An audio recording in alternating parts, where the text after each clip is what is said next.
안녕하세요. 윤동열입니다. 아이를 낳지 않는 사회, 아니 어쩌면 아이를 낳을 수 없는 사회가 되어가고 있는 것은 아닐까요? 대한민국의 합계 출산율은 세계 최저 수준, 혼인은 늦어지고 출산은 선택이 아니라 포기가 되어가고 있습니다. 우리는 묻습니다. 과연 이 사회는 아이를 키울 준비가 된 나라인가? 2040년 이후 인구가 줄어든 대한민국은 군대, 연금, 부동산, 그리고 경제 전반이 어떤 모습이 될까요? 오늘 우리는 단순히 출산율을 높일 것인가가 아니라 이 사회가 앞으로 어떻게 지속될 것인가를 묻고자 합니다. 아이 없는 대한민국, 그 미래를 지금 윤동열의 시대 유감에서 함께 그려보겠습니다. 오늘 두 분의 패널 모셨습니다. 우선 주형환 현재 서울대학교 행정대학원 교수이자 전 저출산 고령사회위원회 부위원장님. 안녕하세요. 통상부 장관입니다. 너무 많은 이력이 있으셔갖고요. 그리고 이기일 서울20대 도시보건대학원장님 나오셨습니다. 전 보건복지부 차관님이십니다. 반갑습니다. 안녕하세요. 반갑습니다. 두 분 되게 바쁘실 텐데 이렇게 참석해 주셔서 감사드립니다. 먼저 저희 부위원장님 최근 근황 좀 여쭤보셔도 될까요? 예, 저는 지난 1월 초에 이제 저출산 고령사회위원회 부위원장직을 그만두고요.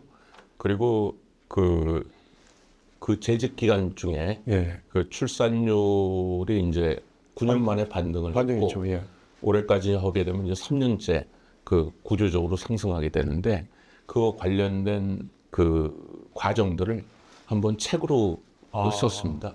책은 사실은 지난 3월 말에 나왔고요. 인구정책 대전환의 700일 기록이라고 해가지고요. 그래서 이 책을 오늘 소개시켜 주셔도 좋았을 텐데 또 아마 그 대화하는 과정에서 그 책 내용을 소개시켜 드릴 수 있지 않을까. 제가 어떻게 해서 그 자리를 맡게 됐고 어떤 생각으로 정책을 폈고 그 과정에서 어떤 어려움이 있었고 그리고 구체적으로 어떤 대책들을 냈고 그래서 성과는 어떻게 됐다. 그 앞으로 과제가 뭐다. 뭐 이런 내용들이었습니다. 연구자로서 참 흥미로울 것 같고 저도 꼭 사서 읽어보도록 하겠습니다. 저희 이 차관님 또 이게 교수님 원장님 계신지 원장님 책을 어떻게 정해보고 계신가요? 저는 지난해 6월달에 그만뒀습니다. 32년 된 공직을 마치고요. 저는 지난해 9월달부터 서울시립대 도시보건대학원장으로 지금 근무하고 있고요. 지금 이제 후학들을 지금 양성하고 있는 중입니다.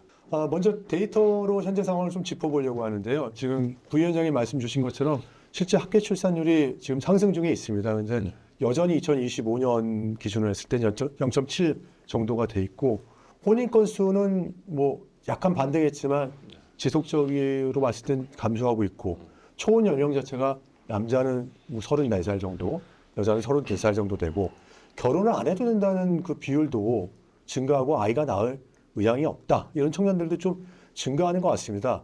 이러다 보니까 이 저출산의 문제가 지속적으로 확산되고 있지 않느냐에 대한 얘기가 많이 나오는데요. 2026년에도 지금 실질적으로는 합계 출산율 같은 경우가 반등하고 있고 또 구조적인 또 침체에 대한 의견까지 제시 나오고 있는데요. 부위원장이 보시기에 이것들이 어떠한 영향에 의해서 이런 일들이 계속 벌어지고 있는지 한번 말씀 주실 수 있을까요? 우리가 이제 2023년까지 계속 그 출산율이 떨어지다가 2024년부터 그 출산율이 이제 반등하기 시작했고 올해 아마 이제 0.9명까지 반영이 될 겁니다. 우리가 최저 수준인 0.7명까지 떨어졌는데 그렇죠. 그런데 여전히 0.9명이 된다 하더라도 우리가 인구를 그 동일 규모로 유지하는 려면 2.1명 대체 출산율이 그 정도 돼야 되거든요.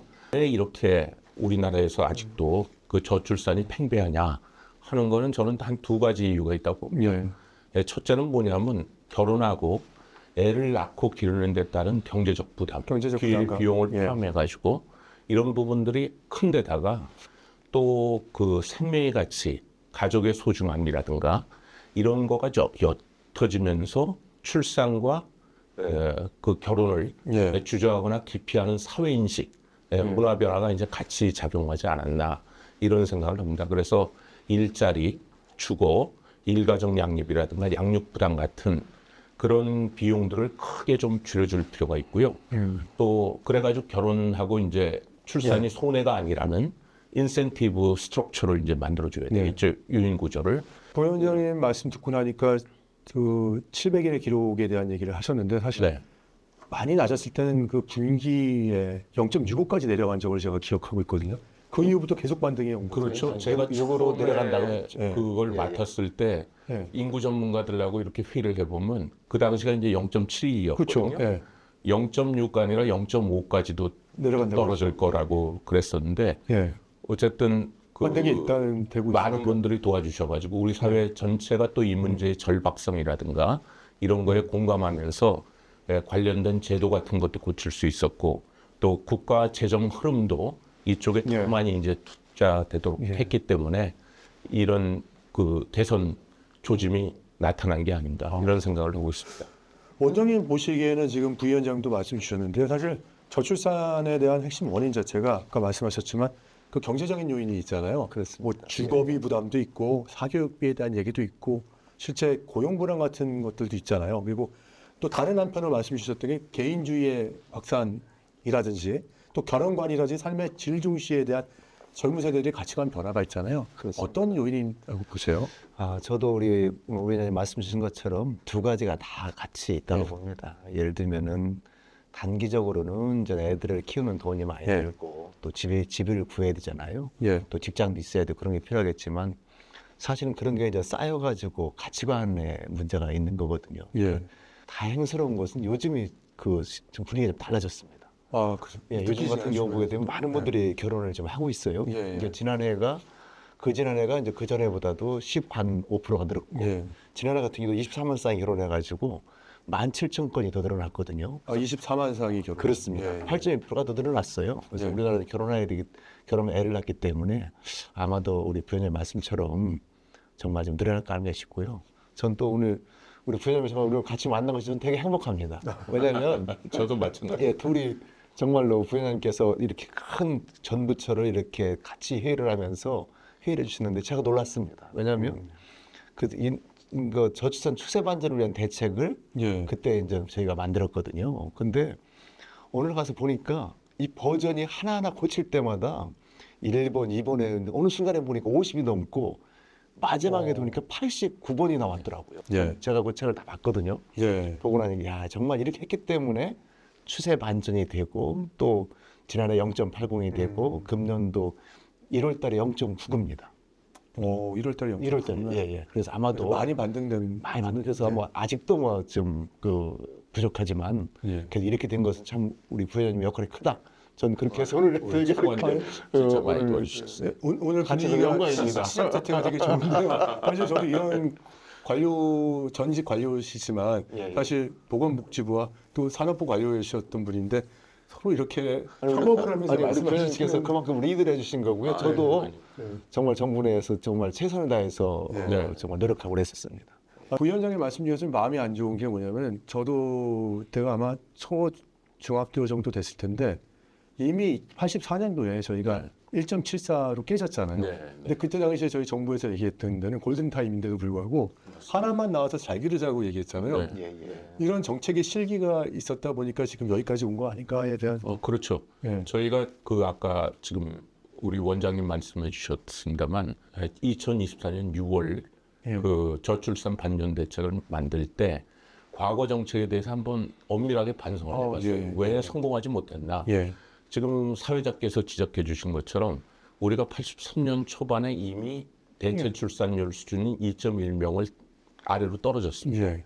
그럼에도 불구하고 산하 제한 정책을 공식적으로 포기한 게 96년이고 이걸 본격적으로 한번 그래도 다뤄봐야 되겠다 한 게 2005년 저출산 고령사회위원회 만들었습니다. 그러니까 굉장히 실기했고 좀 안이한 데다가 그리고 많은 분들이 뭐 매년 한 50조씩 쓰고 그동안에 300조씩 썼는데 어떻게 된 거냐.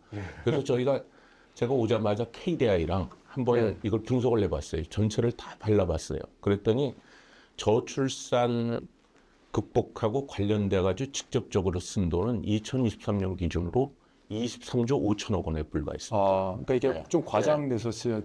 그런데 그 중에서 가장 이제 출산에 영향을 줄 수 있는 게 일가정 양립 관련된 부분인데 이쪽에 쓰는 예산은 2조 원에 불과했습니다. 그러니까 전체적으로 전 세계에서 제일 낮은 수준의 출산율 그리고 가장 빠른 수준의 고령화 비율을 갖고 있는데 우리가 돈도 충분히 쓰지 못했고 그 돈도 가장 효과적인 부분에 쓰지 못했다. 그리고 또 하나가 이제 중앙정부 혼자서 많이 하려고 그랬었는데 사실 이거는 기업이라든가 이런 쪽이 따라줘요. 그렇죠. 왜냐하면 육아휴직이라든가 출산휴가 아무리 제도가 있으면 뭐합니까? 그 눈치를 주면 안 되거든요. 고용주라든가 뭐 동료라든가 상사가 눈치를 주면 안 되는데 이런 거 눈치 안 주는 문화, 그러니까 다시 말해가지고 가족 친화적으로 경영을 한다든가 이런 것들은 기업밖에 할 수 없었거든요. 그래서 이제 저희가 한 것 중에 하나는 이거 저출산 관련 예산도 좀 늘리고 그것도 가장 효과적인 부분. 그게 이제 결과적으로 일가정 양립, 주거 부담, 양육 부담 완화 쪽에 집중적으로 쓰고, 그리고 그 우리 사회 전체 계층, 그러니까 경제계, 금융계, 종교계, 학계, 언론계 같이 이 문제를 그 우리 문제라고 생각하고 논의하고 또 각 부분에서 할 수 있는 역할 같은 거는 해보자. 제가 밖에서 바라본 것보다도 더 많은 일이 있었는데 원장님 보시기에 지금 그 현금 지원에 대한 얘기도 좀 많이 나온 것 같아요. 최근 들어서 이제 저도 지방소멸대학교의 평가를 하고 있거든요. 지자체 출산장려금이 또 있잖아요. 그리고 있습니다. 첫 만남 이용권, 뭐 부모 급여, 그렇죠. 아동수당 확대라든지 출산율을 높이는 이제 여러 가지 현금 지원성이 많은데 이게 제한적이라는 비판도 있고 또 이 비판의 일부는 현금 지원이 부족해서가 아니라 삶의 구조가 바뀌지 않았다는 그런 지적이 많이 나오고 있습니다. 우리 원장님 보시기에 어떤? 그러니까 요즘 지자체에서 예를 들면 보성도 있고 여러 군데에서 이렇게 많이 이렇게 출산지원금을 주고 있거든요. 근데 그걸 객관적으로 보게 되면 우리 부회장님 말씀처럼 아니 47조를 분석해 보니까 실제 쓰고 있는 돈은 23조고 나머지는 뭐냐면 사실은 임대주택 집 짓는 겁니다. 그런 것도 다 포함된 거거든요. 근데 객관적으로 나온 수치가 뭐냐면 그 가족 지출이라고 했습니다. 그 OECD 평균 가족 지출이 GDP의 2.3%예요. 근데 우리 같은 경우에는 1.77%거든요. 0.5%는 낮습니다. 그러니까 아직 덜 쓰고 있다는 거죠. 충분하게 써야 됩니다. 그러니까 지금 충분하지 않다는 거고요. 지난번 인천시에서는 1억 아이드림 정책을 폈거든요. 24년도부터. 그러니까 아이 한 명당 무조건 1억을 주겠다는 겁니다. 그리고 잘 아시겠지만 우리형그룹에 거기는 아이 한 명 나면 1억을 주고요. 근데 아이 2명 낳은 친구도 있어요. 그럼 2억을 줍니다. 그렇죠. 그런 식으로 하다 보니까 그 부영에도 그때 보니까 이게 5배나 이게 그 신입적 많은 신입생들이 많이 왔다는 거예요. 지원했다는 거예요. 저는 현금 지원이 많은 것처럼 보이지만 사실은 많지 않다. 더 써야 된다는 생각 들고요. 대표적으로 보게 되면 프랑스라든지 스웨덴 같은 데 보게 되면 그런 것이 충분합니다. 오죽하면은 그 프랑스는 아이를 많이 낳게 되면 충분하게 먹고 살 정도라고까지 얘기를 하잖아요. 우리는 아직도 저는 부족하다고 봅니다.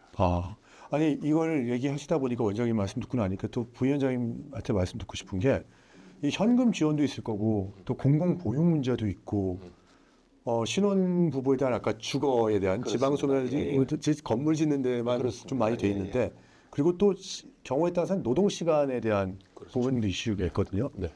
이게 다 시급한데 부위원장이 보시기에 이거 우선순위를 둔다면 언제부터 와야 될까요? 이게 지금? 저는 우선순위를 본다면 그 효과적인 측면에서 본다면 일가정 양립 관련된 노동시장 관련된 제도, 그 육아휴직이라든가 배우자 출산휴가라든가 이런 부분들 그런 다음에 이제 주거 부담을 획기적으로 좀 완화시키고 이런 부분들이 이제 중요하지 않나 싶습니다. 그렇게 제가 보는 이유는 제가 대책을 만들면서 수많은 이제 젊은 사람들하고 만났었는데 결혼을 안 하는 이유를 물어보면 한 70%가 돈 문제예요. 20%는 가치관이 바뀌었다. 혼자 살아도 된다. 그리고 10%는 만날 기회가 없다 하는데 그 돈 문제를 결혼하고 출산 단계로 나눠보면 결혼 단계에서는 일자리입니다. 두 분 중에 한 분이라든가 둘 중에 한 분은 일자리가 있어야 이제 결혼을 하죠. 그 다음에 출산 단계가 되면 두 분 중에 한 분이 일자리가 있거나 둘 다 일자리가 있으니까 애로 인해 가지고 자기 경력에 손상이 생긴다. 그러니까 가정생활에 손상이 안 생기기를 원합니다. 그래서 일가정 양립을 좋아하고요. 공통적으로 필요한 부분이 주거입니다.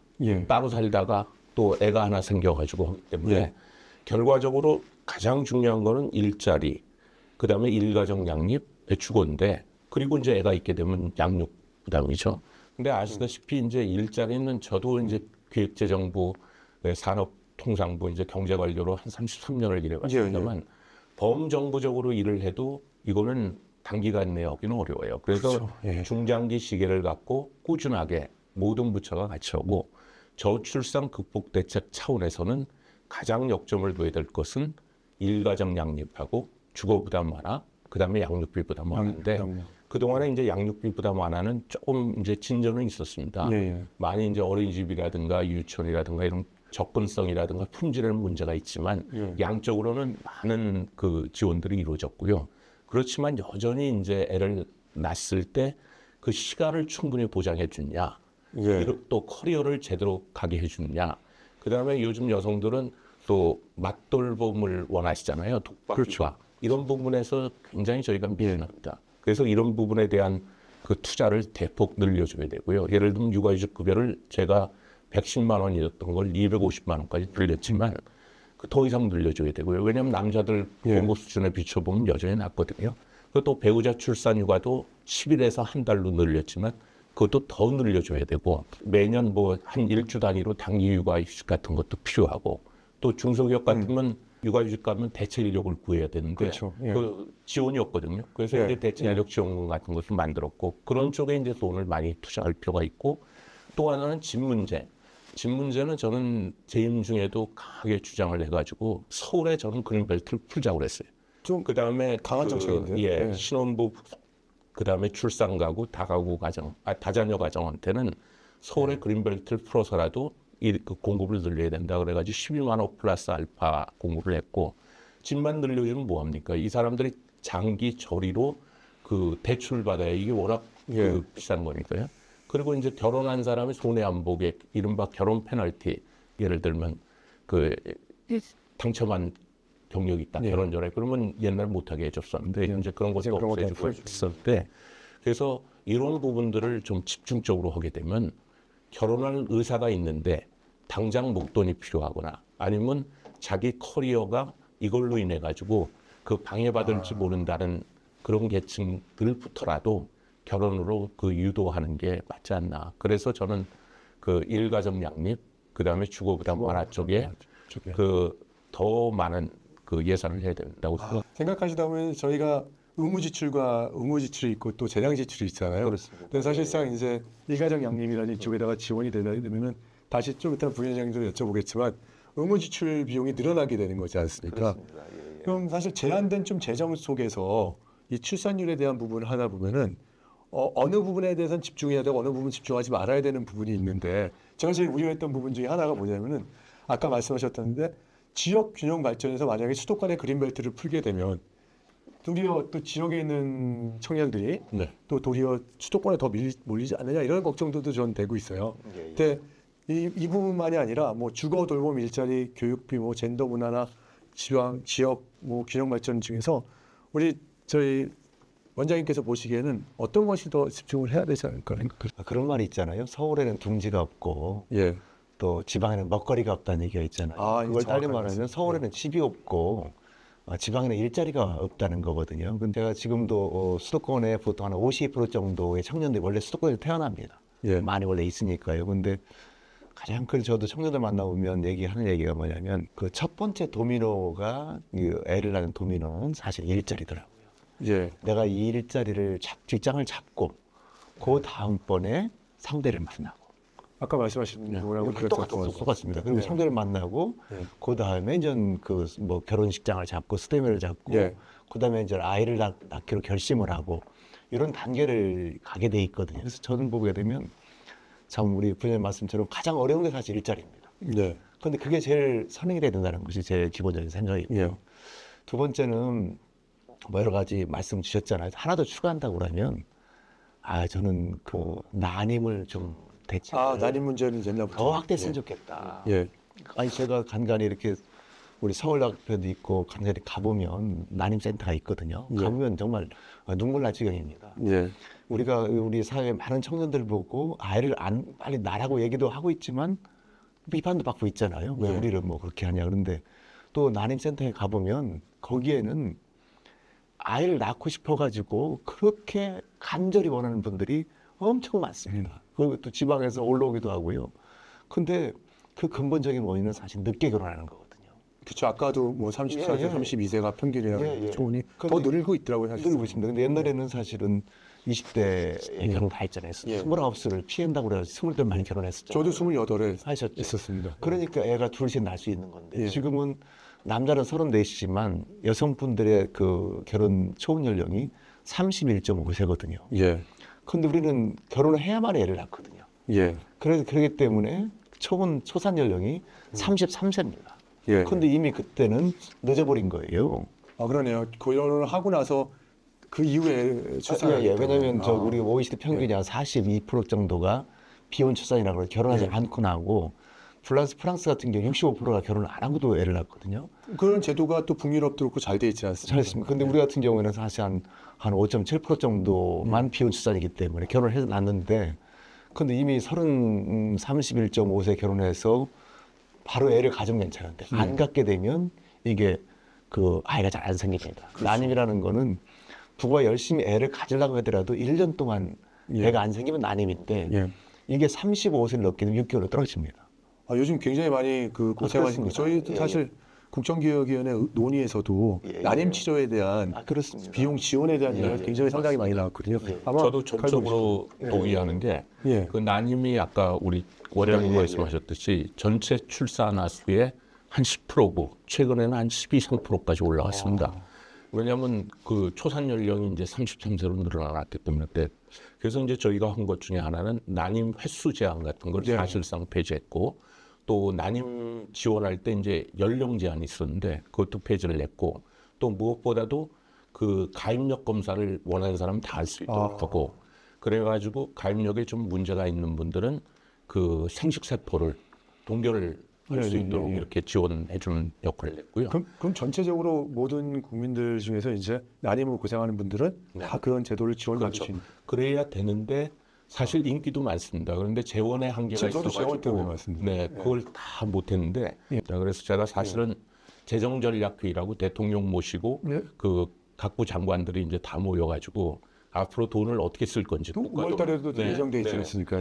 그때 제가 한 번은 작심을 하고 와서 얘기를 했어요. 그 당시만 해도 이제 세수가 부족해가지고 그 지출 구조 조정을 하자고 그러기 때문에 그래 다출을 짜고 그래서 우리도 지출 구조 조정하겠다. 저출산 대책 중에 성과가 없는 것들은 과감하게 줄이고 성과가 있는 건 늘리는데 아까 우리 원장님이 얘기하셨듯이 우리가 전 세계에서 가장 인구 문제가 심각한데 OECD 국가 심각하지 않은 국가들 평균만큼도 못 쓴다면 이게 말이 되냐. 그래서 지출 구조 조정을 해가지고 우리도 좀 성과가 있는데 쓰겠지만 다른 쪽 예를 들면 SOC라든가 지방교육재정 같은데 이제 좀 낭비되는 부분도 있지 않습니까? 그런 쪽에서 여유가 있는 돈이 있으면 이런 쪽에 써야 될 거고 그리고 그것도 모자란다면 일본처럼 담배세를 올리든지 부가세를 올려서라도 이런 국가적으로 중요한 문제는 해야 되겠다 해서 사실 2023년에 저희가 23조 5천억인데 제가 이제 올해 나오면서 한 30조까지 그 예산이 좀 올랐어요.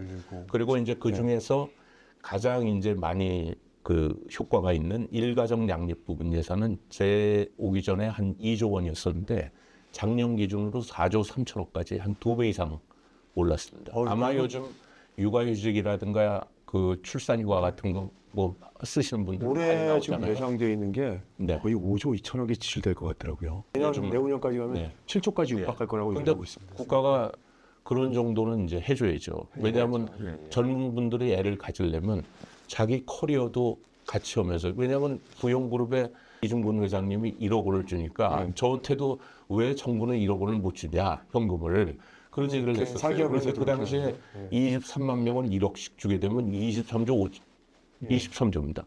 그러면 애를 키우는데 현금만 필요한 게 아니라 돈하고 시간하고 인프라가 필요하잖아요. 어린이집이라든가 이런 게. 그 쓸 수가 없었는데 젊은 여성들 만나봤어요. 그랬더니 젊은 여성들이 이런 말씀을 하시더라고요. 1억이 아니라 10억을 줘도 저는 두 가지를 해결 안 되면 애를 안 낳는다. 그럼 뭐냐면 첫째는 내가 애를 낳아가지고 내 커리어에 손상이 있는 것 그거는 저는 못 참겠습니다. 그 두 번째는 내가 애를 낳는데 나 혼자 독박 육아 쓰라는 거 이건 안 됩니다. 또 우리가 배우자 출산 육아 같은 것들을 10일에서 그 상주일로 늘려드리고 그 출산 육아라든가 육아휴직 급여 같은 것들을 이제 올려드린 이유가 남자들이 그 산후조리원 나와가지고 열흘이건 보름이건 이렇게 애를 보다 보면 맞돌봄할 확률이 높아지거든요. 위원장님 말씀 듣다 보면 이제 저도 이제 연구를 하고 막 하는 입장에서 이게 젠더 갈등이라고 얘기하는데 성평등 정책이 출산율 해법이 될 수 있냐고에는 또 답을 주신 것 같아요. 그래서 맞돌봄이 있고 남성 육아휴직도 있고 경력단절 해소가 출산율에 도움이 된다는 얘기들이 사실 연구로도 많이 나오거든요. 근데 이게 이제 도리어 이 프레임이 정책에 대한 저항을 부른다는 우려도 조금 있긴 하더라고요. 근데 어떻게 보시기엔 저는 그래도 이게 필요한 정책이라고 보거든요. 특히 남성 육아휴직 의무화라든지 배우자 출산휴가 확대라든지 경력단절에 대해서 복귀 지원에 대한 부분인데 우리 이 원장님 생각은 어떠하시죠?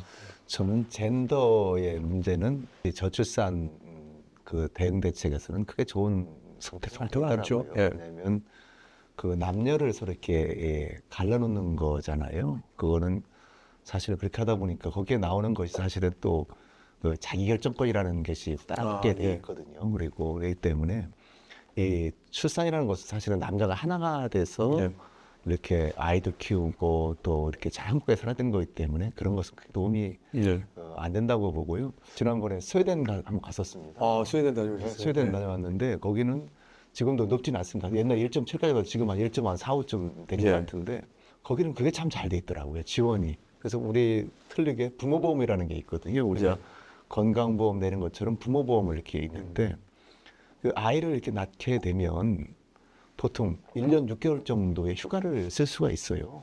1년 6개월. 예. 근데 1년 정도 가면은 지난해 제가 받던 그 월급의 80%를 줍니다. 그리고 이제 그 다음번에 정액을 주게 돼 있는데 충분히 이제 그걸 주게 돼 있고 그 중에 3개월 정도는 보통 아빠 할당제라도 하기도 해서 보통 여자분이 앞에서 1년을 하게 되면 아빠들이 90일 정도를 아빠들이 이제 보통 그걸 쓰게 됩니다. 근데 아빠가 안 쓴다. 그러면 그건 없어져 버리는 거예요. 쭉 한번 이렇게 공원을 갔더니 그 아버지들이 라떼를 들고 이렇게 뭘 유모차를 밀고 있습니다. 그래서 근데 뭡니까 지금 왜 지금 이렇게 낮 시간인데 공원에 나 있습니까 했더니 그분들이 그런 분들이라는 거예요. 그래서 거기는 라떼 파파라고 하더라고요. 라떼 파파요.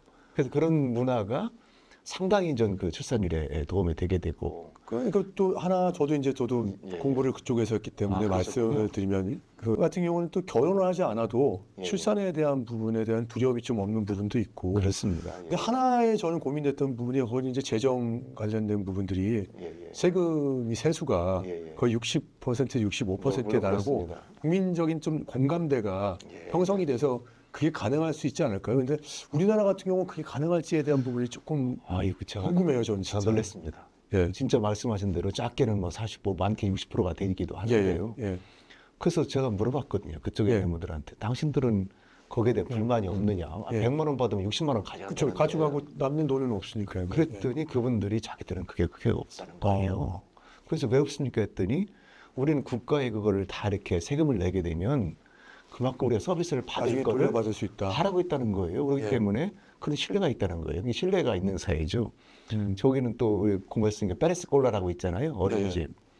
가서 이렇게 들어봤더니 아침에 보통 9시쯤 애들을 맡기더라고요. 그리고 5시쯤 애들 보냅니다.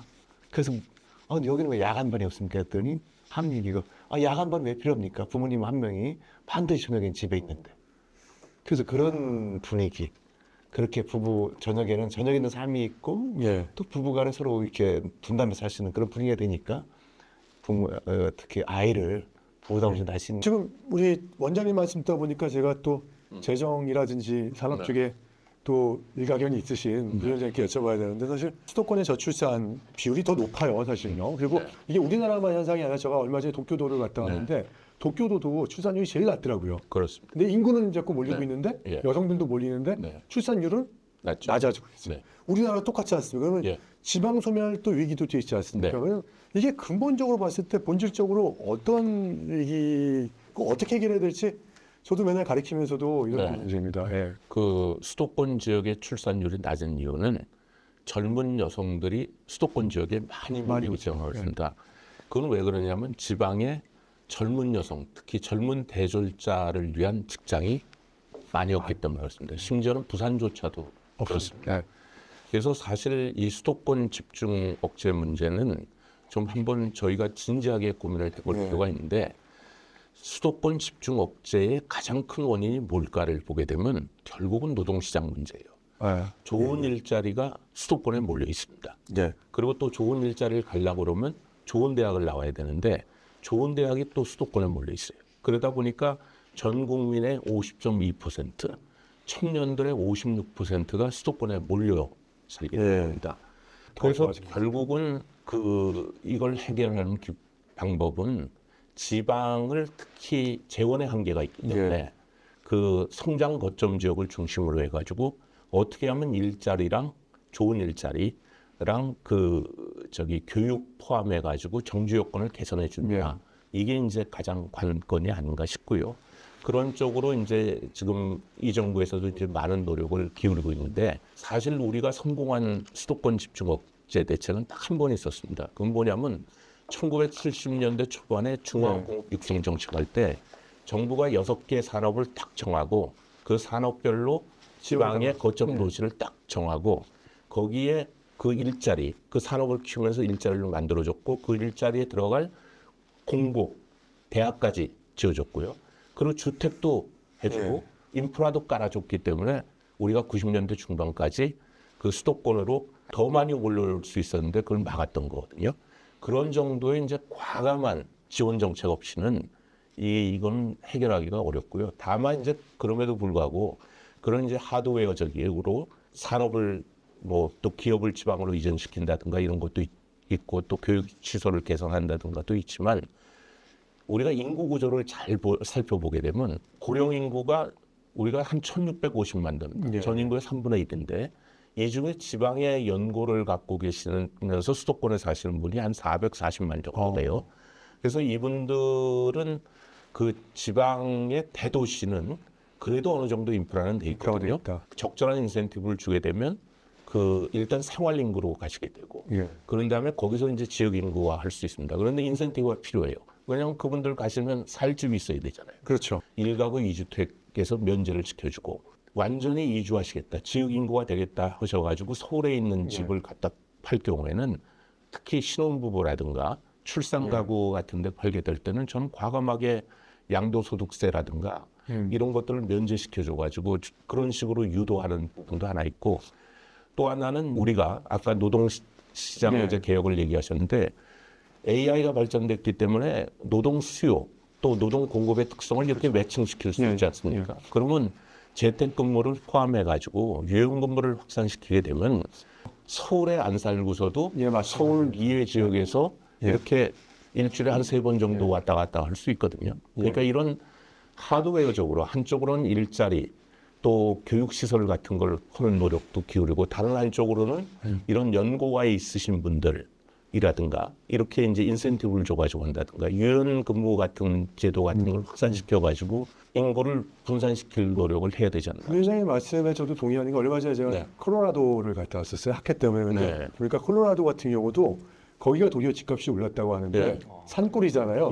그때 샌프란시스코가 너무 집값이 비싸니까 유연근무를 확산하니까 콜로라도에 와서 살면서 유연근무로 일을 하고 뭐 회사는 꼭 필요할 때만 가는 그런 형태가 되더라고요. 우리도 이제 그런 식으로 그러니까 자꾸 하드웨어적인 생각만 하지 말고 소프트웨어적 그러면 그게 이제 젊은 사람들이 원하는 라이프 스타일이지 않습니까? 일하고 가정이 좀 양립되게 해달라 이런 거니까요.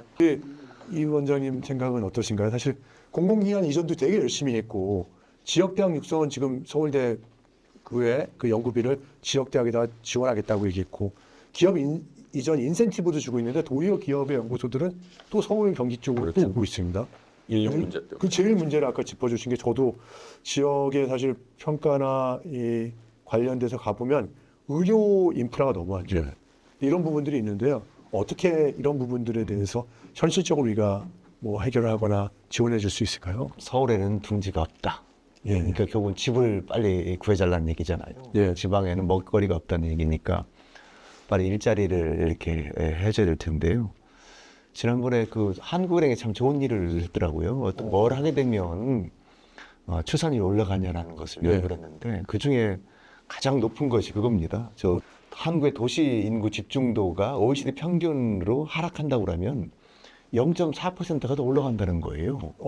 그러니까 지금 0.8이라면 1.2가 된다는 거잖아요. 그리고 또 하나가 청년층 고용률이 또 OECD 평균처럼 가게 되면 이게 0.1쯤 됩니다. 두 개를 합하면 0.5가 올라간다는 거거든요. 그래서 저는 빨리 좀 이게 이번에도 고용률은 올라가는데 청년 고용률은 또 지금 연속으로 36개월째 지금 계속 하락하고 있거든요. 아니, 어제 신문 보니까 64만 명이 30대가 집에서 놀고 있다고 그렇게 하고 있잖아요. 그래서 실은 그분들이 쉬고 있거든요. 근데 저도 이제 어제 학교에서 청년들마다 얘기를 해보니까 참 그런 것 같습니다. 옛날에는 뭐 우리 5대 기업 같은 경우는 또 보통 3,000명, 4,000명씩 그렇죠. 공채를 뽑으니까 그분들이 다 어디 한 번에 합숙하고 막 그 해가지고 진짜 이렇게 합숙 끝나게 되면 뭐 피가 빨간 피가 아니고 뭐 파란색 피도 나오고 뭐 여러 가지 다른 피가 나온단 말 했었잖아요. 근데 요즘은 공채가 거의 없거든요. 그렇죠. 그걸 딸리 말하면 사실은 이렇게 대학을 졸업하고 나서 어디 간다 하더라도 그 뽑질 않는 거예요. 뽑는 사람은 누구냐? 경력직인데 내가 경력을 쌓으려면 먼저 가서 어디를 일해야 되잖아요. 그래서 그런 것이 좀 빨리 좀 더 늘렸으면 좋겠다. 저도 전적으로 동의해요. 제가 저출산 고령사회 부위원장 하면서 10대 그룹 이제 그 오너분들도 뵐 때마다 제가 강조했던 게 공채입니다. 공채는 사실 차별적 요소가 있어요. 비수도권, 또 비명문대, 그 다음에 여성들한테 상당히 불리합니다. 왜냐하면 경력 채용 위주 되다 보니까 연줄이 아무래도 네트워킹이 좋고 정보가 좋은 쪽에만 그 유리하거든요. 그래서 이제 삼성그룹은 아마 이제 사업 보급 차원에서 계속 공채를 유지하는데 정부가 그 뭐 이게 사람 뽑는 것까지 뭐라고는 할 수 없지만 지금처럼 우리 젊은이들이 대학교 4학년 2학기를 3년씩 다니는 애들도 많잖아요. 유보 학생들이 서울대도 많을 것 같아요. 스펙 따지려고 그러고 그렇게 하느니 그 비슷한 직종 같은 경우는 또 그룹 내에 여러 그 사들이 한꺼번에 이렇게 뽑아주면 그러면 채용 과정의 투명성도 있고 그래가지고 공채는 좀 사회적으로 좀 당분간 그 청년 실업 문제가 해결될 때까지 그리고 이 저출산 문제가 해결될 때까지 우리 기업들이 조금 전향적으로 좀 이렇게 봐줬으면 하는 게 사실은 기업 입장에서는 저도 부위원장님 말씀에 동의를 하지만 기업은 도리어 지금 AI 발전으로 인해서 그렇죠. 또 부담으로 인건비 부담으로 되다 보니까 이제 안 하려고 신규 채용 안 하려고 또 이거 직무 중심 채용으로 돌려버려요. 그렇죠. 경영식으로. 그러니까 이 부원장님 말씀처럼 책임을 좀 졌으면 좋겠다는 거예요. 왜냐하면 사실 우리 경제 발전 단계에서 한때는 우리가 교육 대학 진학률이 80 정도가 됐었거든요. 그렇죠. 그러니까 10명, 8명 대학 간다는 거잖아요. 그런 우수한 인력이 학교에서 나왔기 때문에 그런 학생들을 채용을 해가지고 큰 거거든요. 지금 같은 경우가 이렇게 어려움이 있긴 하지만 물론 기업 같은 경우에는 우리가 중요한 게 아니고 전 세계에 나가서 싸워야 되는 거잖아요.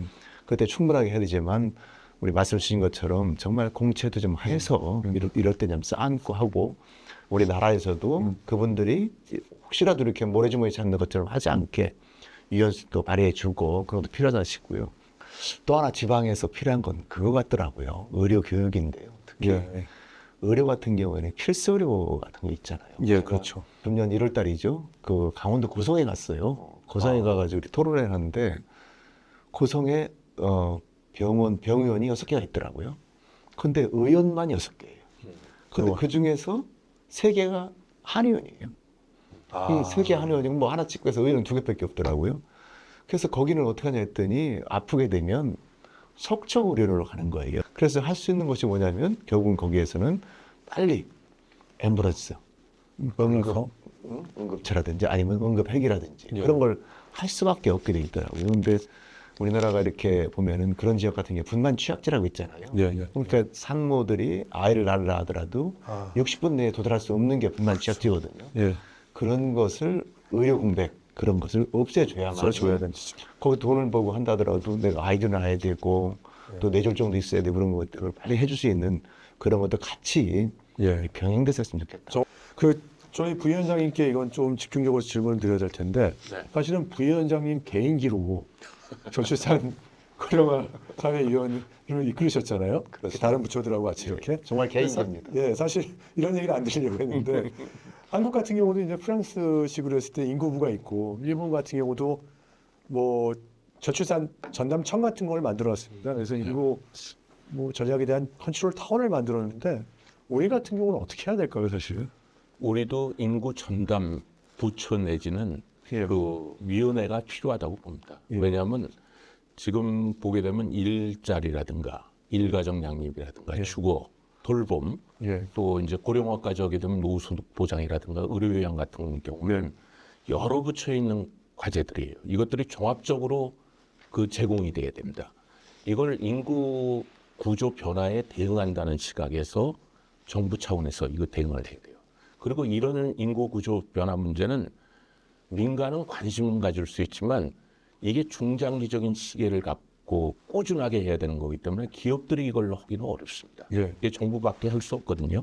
근데 문제는 뭐냐면 이게 이런 과제들 하나하나가 제가 보니까 다 그 주무부처 입장에서는 좀 세컨더리한 이슈예요. 근데 인구 구조 변화는 우리 성장 잠재력을 갉아먹을 뿐더러 그다음에 사회 그 보험 같은 거, 건보, 뭐 연금 같은 거에 재정 지속 가능성도 없으죠.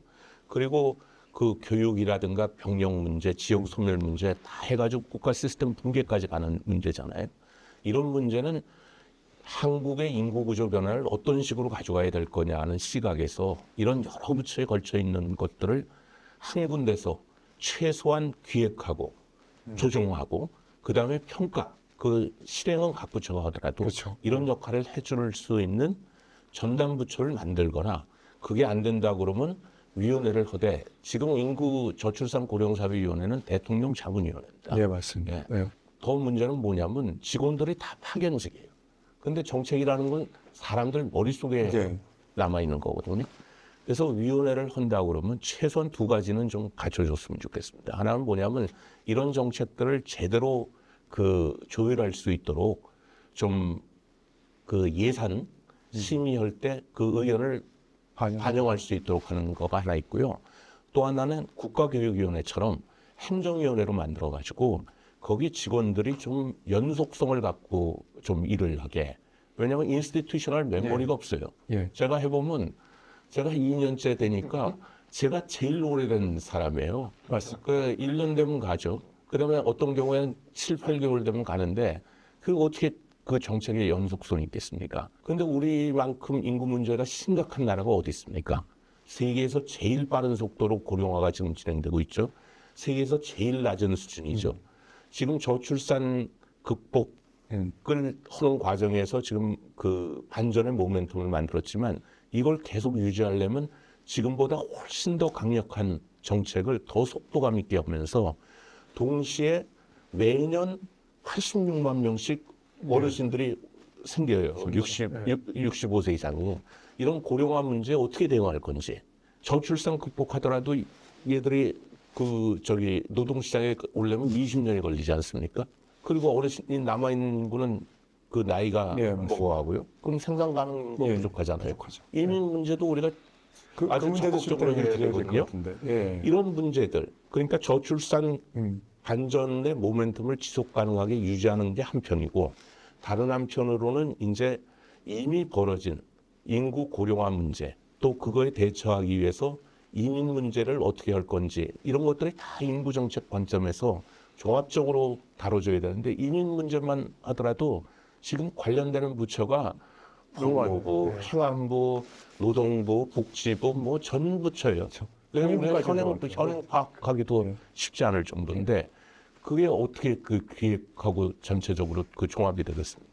저도 그때 당시에 행정위원회로 바꾸거나 아예 부처화 시키는 것에 대해서 법안을 제가 검토를 했었거든요. 예. 근데 이게 잘 넘기가 생각보다 어렵더라고요. 이 부분들을 저희도. 아니, 근데 저는 놀라운 것 중에 하나는 2024년 총선 전에 여야가 모두 다 그 얘기 인구 부처를 하겠다고 그랬어요. 근데 불과 1년도 안 돼가지고 이 이슈가 사라졌습니까? 사라졌어요. 인구 문제가 사라졌습니까? 그런데 여야가 다 입장이 바뀌고 부위원장님 말 때문에 그런 거 아닐까요?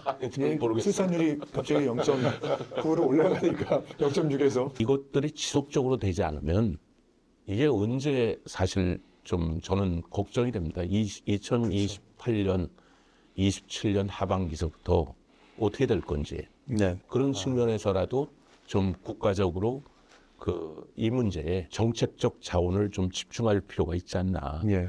예, 우려가 돼서 AI는 이미 국민들이 정부가 얘기를 안 해도 스스로 살아남기 위해서 지금 기업들도 하고 있어요. 근데 인구 문제는 정부 아니면 누가 이걸 꾸준하게 계속 볼 수 있겠습니까? 더 첨언 드리자면요. 예. 정말 우리가 지금 남비 속 개구리거든요. 예. 개구리가 차가운 물에 이렇게 예. 뜨거운 물에 들어가면 바로 뛰어나오지만 그냥 온도를 조금씩 올리게 되면 아주 삶아 죽는 그런 거잖아요. 그렇죠. 예. 근데 우리가 경험이 있잖아요. 예를 들면은 아까 83년도에 2.02를 이렇게 돼서 했는데 그때 사실은 떨어졌는데 불구하고 네. 95년까지 이렇게 계속적으로 이렇게 가족개혁 사업을 했었거든요. 예. 근데 지금도 마찬가지인 것 같아요. 지금도 이렇게 뭐 있는데 지금 사실 우리나라가 거의 망해가고 있는 그런 상태거든요. 어저께 쓴 어떤 교수님, 윌리엄스 교수님이시거든요. 그렇죠. 예. 우리나라 이거 망했어요라고 얘기도 하고 또 어떤 분은 집단 자살사회라는 거예요. 예. 근데 지금처럼 그대로 가게 되면 아마도 2100년쯤 되면 이게 우리가 2000만을 못 지킵니다. 진짜 한 개 부처를 진짜 만들고 아까 말씀 주신 것처럼 예산 배분권도 가지고 예. 지금 1.77% 되고 있는 가족 지출도 OECD 2.35잖아요. 그렇죠. OECD는 1.4 정도의 출산율을 가지고 있거든요. 그럼 우리 사실은 2.35가 아니고 2.7, 3.0을 지금 쏟아부어야 되는 거거든요. 그래도 테이크업이 힘든데 지금 그런 것이 없으니까 우리 부회장님이나 저나 이렇게 서로 이렇게 만나 뵈면 정말 가슴이 답답하고 그런 것이 둘이 서로 저는 사실 경제부처에 있어가지고 예. 오히려 이제 뭐 이런 쪽에 투자하는 거에 대해서 조금 뭐랄까 우선순위가 떨어진다 뭐 이런 생각들을 할 수도 있겠지만 실제 여기 와서 이게 보게 되면 이제 우리 AI 시대에도 이제 적응하려고 그러면 사실 사회 시스템 특히 실업보험이라든가 또 필요하다면 임금보험 같은 것도 만들고 그리고 이제 통상적인 사회 안전망 연금이라든가 뭐 이런 것도 보완해 나가면서 가지 않고서는 이거 AI가 들어오는 걸 이거 저항하는 걸 막을 수도 없습니다. 그런 측면에서도 이제 우리가 사회 분야에 조금 더 전향적인 생각을 갖고 좀 투자를 늘리고 근데 투자만 늘리는 게 중요한 게 아니라 아까 현금 지원 얘기하셨는데 현금 지원에서도 보듯이 필계도 잘해야 됩니다. 예를 들면 우리나라 현금 지원할 때 주로 생후 2년간에 집중적으로 주거든요. 근데 사실은 그 이후에 돈이 더 많이 들어가요. 사교육 때문에. 그리고 중앙하고 지방이 연계도 안 돼 있어요. 또 지방끼리 경쟁해요. 그런 걸 이제 하나로 뭉쳐가지고 준다든가 이런 설계도 제대로 한다는 전제하에 좀 이런 부분에 대한 사회적 관심, 국가의 재정적인 지원 이런 것들이 저는 이제는 좀 늘어야 될 때가 아닐까. 거버넌스에 대해서 이제 부위원장님 말씀 듣고 또 원장님 말씀 들으니까 저도 마음이 그런데 그러니까 이게 경제부처 쪽에 계시는 분과 사회부처 쪽에 계시는 분이 좀 많이 왔다 갔다 하셔야 될 것 같은 느낌이 들 것 같습니다. 그렇습니다. 네, 저는 그렇게 봅니다. 일단은 뭐 프랑스 같은 경우는 가족 수당도 있고 보육, 세제 지원 다 하고 출산율 유지했는데 뭐 여전히 지금 한국도 그렇지만 반등은 되고 있지만 일본이나 대만 같은 경우는 구조가 장기화가 되고 있거든요. 아시아 나라들의 특성인 것 같습니다. 그래서 여기에 대안으로 나오고 있는 게 아까 부위원장이 말씀 주신 것처럼 이민 확대에 대한 부분이거든요. 네. 근데 이 이민 문제 때문에 저도 얼마 전에 OECD도 다녀오고 프랑스도 다녀왔지만 거기서 또 이제 문제점이 생기고 있더라고요. 그래서 사실 생산 가능 인구 감소에 따라서 외국인 인력을 확대할 것이냐, 숙련 이민을 유치할 것이냐, 또 지역 정착형 비자 같은 경우도 연계시키면서 이게 주요 아젠다가 되고 있습니다. 그럼 우리는 이 정책을 어떻게 해야 될지에 대한 부분을 한번 저희 원장님부터 한번 말씀 좀 주실 수 있으세요? 예, 지금 외국인이 226만입니다. 4.4% 정도 되고 있고요. 아마도 그것이 우리가 뭐 한다 안 한다 옛날에 이민청 만든다는 얘기 있었잖아요. 그렇죠. 근데 예. 이것은 자연적으로 이렇게 정책이 되리라고 생각을 합니다. 왜냐하면 근데 단지 그런 고민이 있죠. 뭐냐면 지금 우리가 외국인들이 주로 있으시지만 전문직보다는 주로 단순 노무직이 많고 우리나라 분들이 대신을 할 수 없는 또 하기가 싫어하는 것을 대체로 해주고 계시는 분들이 많이 있거든요. 그래서 앞으로 또 확대를 해나가야 되는데 또 하나가 성인학습자입니다. 어디는 반 정도 외국 학생들이 있어요. 근데 그 학생들이 왔다가 그냥 가는 경우가 많은데 제가 지난번에 저 경기도에 있는 그 서정대학교를 가봤어요. 가봤더니 그 학생들이 요양보호사를 공부를 해가지고 요양보호사가 2명이 돼가지고 취업했더라고요.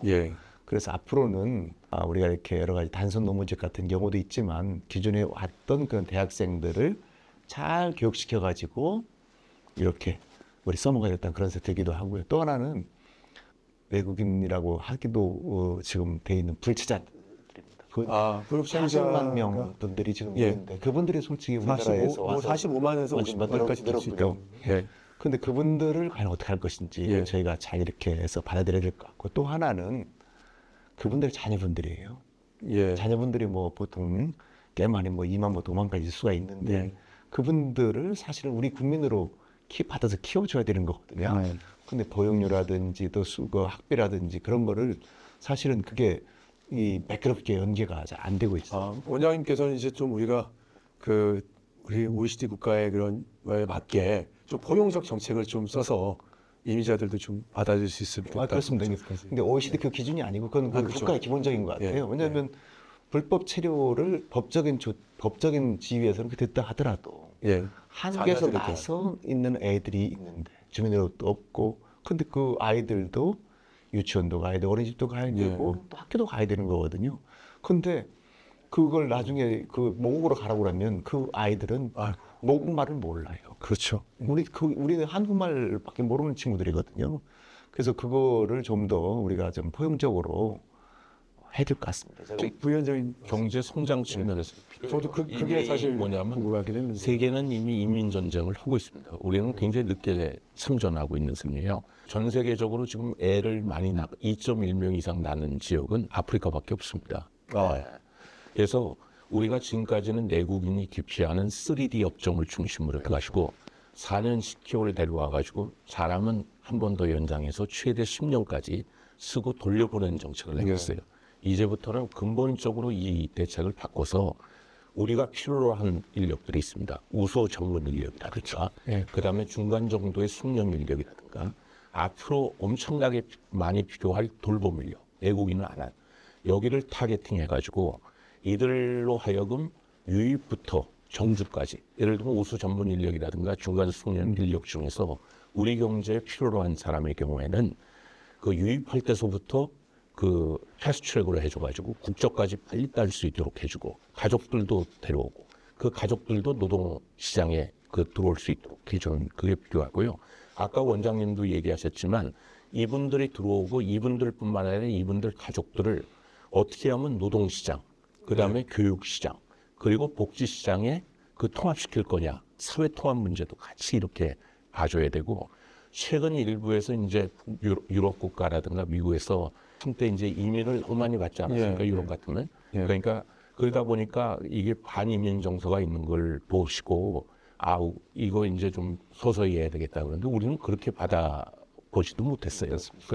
그런데 여전히 이제 그 반이민 정서가 있고 우리 국민들 사이에는 그 단일 민족 정서도 있기 때문에 어떻게 하면 이분들이 우리 공동체와 조화롭게 살 수 있도록 인식 개선 노력도 같이 하는 이런 게 이제 필요하지 않나 싶고요. 이미 우리가 아까 원장님도 얘기하셨지만 260만 명이면 그 5% 이상이 돼가지고 우리도 유엔 기준으로 하면 멀타이 에스닉 소사이어티가 됐거든요. 근데 여기서 이제 중요한 것 중에 하나는 이 사회 통합을 시킬 때 과연 한국인이란 뭐냐, Who is Korean 이 중요합니다.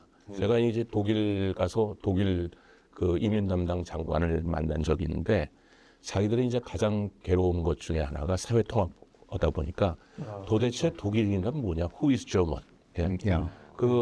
그냥 독일 국적을 취득한 사람이 독일인이냐? 그게 아니라 그 법의 집에 그러니까 그 롤을 존중하고 또 독일식의 그 어느 정도의 그 사회 논 같은 게 있잖아요. 그렇죠. 그 네. 규범 같은 규범을 걸 좀 존중해주는 그런 상을 이제 만들어야 거기에 맞춰가지고 이렇게 그 사회 통합도 되고 또 하시는 분들도 거기 이제 들어오시는 분들도 처음부터 이제 들어올 때 그런 기대를 하게 되지 않나 하는데 우리도 이제 사회 통합을 하게 되면 도대체 한국인이란 누군가, 한국 국적을 가진 사람은 다 한국인인지 아니면 한국 사회의 어떤 최소한의 그 norm 같은 걸 존중해 줄 수 있는지 이런 부분에 대한 그 논의도 같이 가야 아까 이제 반이민 정서랑 이렇게 그걸 사전적으로도 예방할 수 있는 이런 부분이 있지 않나 그런 생각을 해봅니다. 근데 저는 뭐 다양성에 관련된 분들은 사실은 이제 중요하다고 생각하고 네. 그게 확산돼야 된다고 예. 생각하는 사람이기 때문에 거기에 대한 감수성. 그렇죠. 그게 이제 교육 그 초등학교 때서부터 이제 같이 산다 이런 개념으로 이제 가야 되지 않을까 그런 생각. 시간이 생각보다 빨리 흐릅니다. 아까 말씀하셨지만 언제 흐를까 했지만 그래서 아까 저희 부위원장님도 말씀을 주셨고 저희 원장님도 말씀 주셨는데 사실 인구 감소 시대에 성장 전략을 어떻게 잡을 것인가에 대한 이슈들이 많을 것 같습니다. 뭐 AI 활용도 있겠지만 그 근본적인 해결책은 아닐 거라고 보고 있습니다.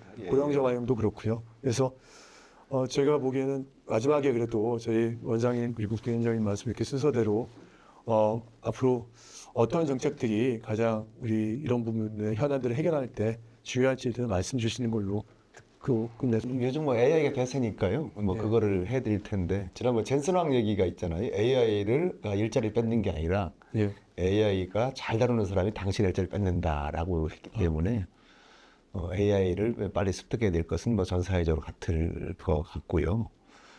그렇지만 우리가 가장 좀 중요한 것이 사실 생산 가능 인구를 계속적으로 확보를 해야 되기 때문에 여러 가지 문제도 있겠지만 사실은 그 어르신들 또 이렇게 노인분들 또 정년 문제 같은 것도 있잖아요. 그런 거를 좀 빨리 좀 손을 봤으면 좋겠다. 지금 보면은 우리가 60세가 정년이지만 사실은 저도 위원장님 저도 하당 60이 넘어버렸어요. 근데 아직 건강하거든요. 그래서 60이 넘었지만 이런 분들이 많이 일할 수 있는 이런 거를 좀 빨리 정착을 했으면 좋을 것 같고 또 하나는 어차피 뭐 아까 말씀 주신 80만 명 이상 분들이 매년 노인으로 들어오기 때문에 노인 연령에 대한 것도 좀 고민할 때가 됐다. 그래서 노인분들 생각하는 노인은 71세거든요. 65세보다 6세가 더 많잖아요.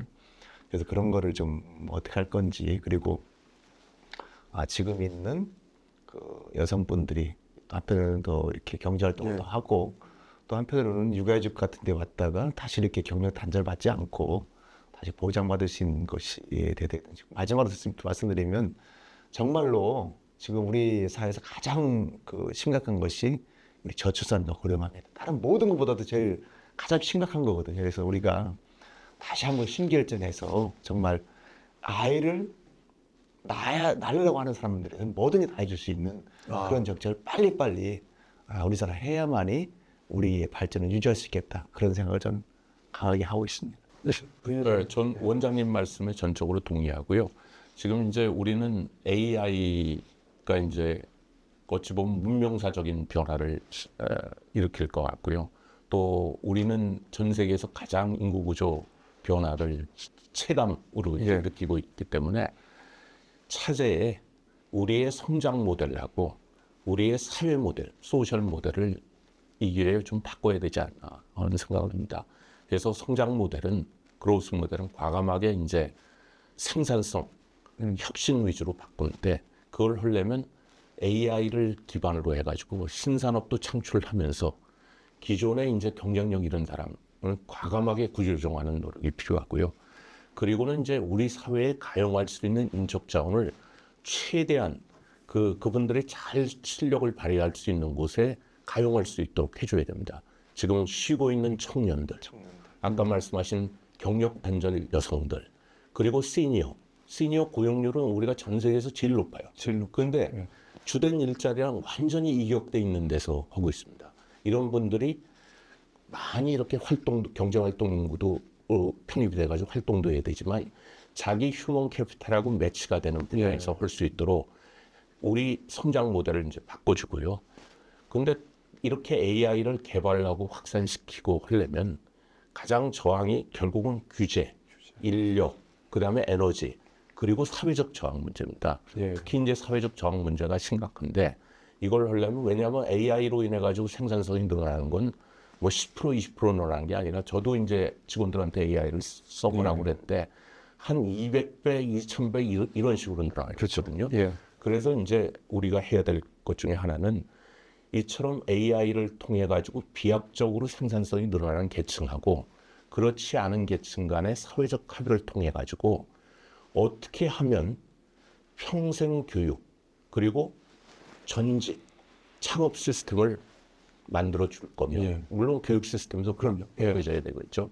그리고 불가피하게 생기게 될 그 마찰적 실업 관련돼 가지고 실업보험을 지금보다 훨씬 더 강화해 줄 필요가 있고 그리고 임금보험 같은 것도 우리가 이제 생각해 볼 필요가 있습니다. 왜냐하면 여러 가지 직종을 이렇게 옮길 수밖에 없다 보면 그 생활 수준을 맞추려면 소비가 평준화돼야 되잖아요. 근데 임금이 이렇게 들쭉날쭉하면 안 되잖아요.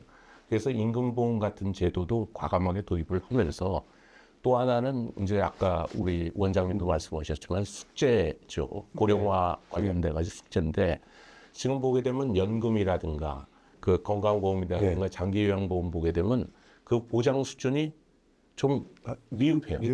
그럼에도 불구하고 지금 고령화 때문에 그거조차도 재정의 지속 가능성을 확보할 수가 없어요. 예, 지금 좀 쉽지 그래서 이번에 아까 얘기한 그 사회적 합의를 통해 가지고 저희가 그 이 보장 수준도 좀 노후 생활을 어느 정도 생산적이고 좀 편안하게 보낼 수 있도록 보장 수준도 합리적으로 조정하면서 그 재정의 지속 가능성도 높이는 그래서 그로스 모델하고 소셜 모델을 근본적으로 한번 이렇게 바꿀 때가 되지 않았나. 그렇지 않고서는 이 위기를 극복하기 어려울 겁니다. 두 분 말씀 들어보니까 시간이 어떻게 가는지 몰랐어요. 그리고 우리 빨리 갔으니까. 앞으로 논의할 문제들도 참 많은 것 같습니다. 이 자리가 아니더라도 다른 자리에서도 좀 많은 말씀 부탁드리고 저희도 기회가 된다면 다시 모시고 한번 말씀을 듣도록 하겠습니다. 오늘 바쁘실 텐데 이렇게 자리해 주셔서 다시 한번 감사드립니다. 고맙습니다. 감사합니다. 고맙습니다. 오늘 토론을 통해 확인한 것은 분명합니다. 저출산은 단순히 아이를 낳지 않는 문제가 아니라 이 사회의 구조가 바뀌고 있다는 신호라는 점입니다. 장려금을 더 준다고 해결되지 않고 캠페인으로 바뀌지도 않습니다. 주거, 일자리, 돌봄, 그리고 삶의 방식까지 출산은 결국 사회 전체의 조건이 만들어내는 결과입니다. 그리고 선택의 시간이 다가오고 있습니다. 이민을 확대할 것인가? 고령자 노동을 늘릴 것인가? AI와 기술로 대체할 것인가? 어떤 길을 선택하든 그 사회의 모습은 완전히 달라질 것입니다. 아이를 낳을 수 있는 사회, 그리고 아이를 낳고 싶어하는 사회. 그 차이를 만드는 것은 정책이 아니라 구조입니다. 지금까지 윤동열의 시대이구함이었습니다. 감사합니다.